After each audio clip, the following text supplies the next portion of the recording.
had many senior friends who have chosen to retire here in New Valley. Yung New Valley is a middle ground for them, and they find it, the weather's a bit better than Metro Manila, less cooler than Tagaytay.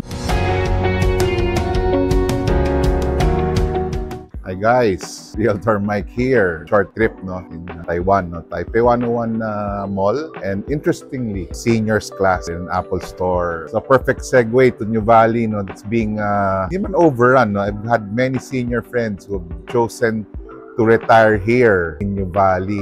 People who have accomplished much. So in the Philippines yun, and marami rin abroad. People who want the best of both worlds, the first world country, amenities or features that is not crowded to congested, yung air quality, yung mga things like that. So they find that New Valley, it's the best areas they've chosen from abroad. Similarly, they're striking distance to Metro Manila, to the airport, to Tagaytay, which they love very much, and not to get stuck naman in Tagaytay. That's their term, yung getting stuck there. Because especially during weekends, medyo the traffic there is really not so good. Yung New Valley is a middle ground for them, and they find it, the weather's a bit better than Metro Manila, less cooler than Tagaytay, admittedly, pero striking distance to Tagaytay and all the other beaches and nice areas.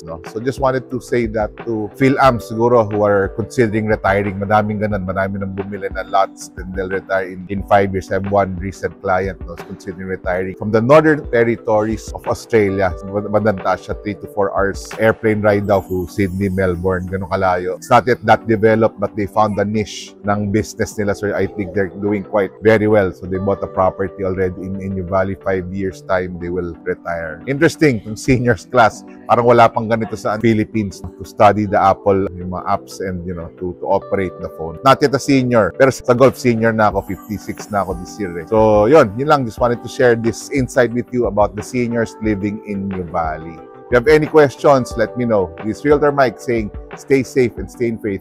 Thank you for the privilege of your time. God bless.